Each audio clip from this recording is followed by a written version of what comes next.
Hola mga friendship! How to avail, sabi ni Ma'am Tess Cruz. So, paano nga ba mag-avail ng aming socialized condo?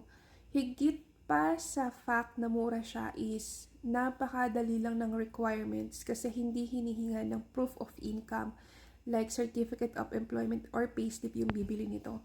Basta meron kayong ability to pay o capacity na magbayad, pwede kayo dito.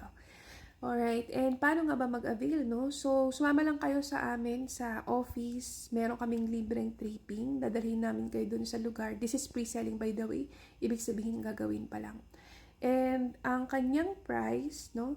Kapag kukuha kayo ng second floor to fourth floor inner units, ang unang step is magbabayad ng reservation fee na 2,500.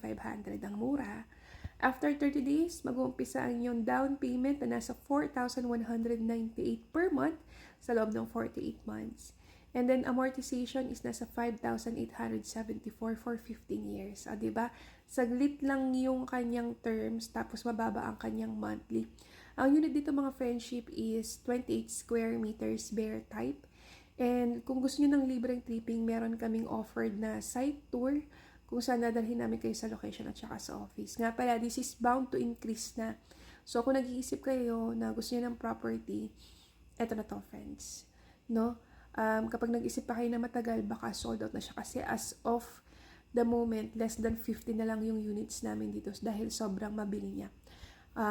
I-message nyo lang kami. Ang kailangan nyo lang is 2 government IDs and mag-sign up kayo ng mga forms para maka-avail kayo ng pinakamurang socialized condo dito sa Naik, Cavite, no? Very accessible sa Metro Manila. So, i-message nyo ang mga friends sa malay mo. Ito na ang condo para sa'yo. Bye!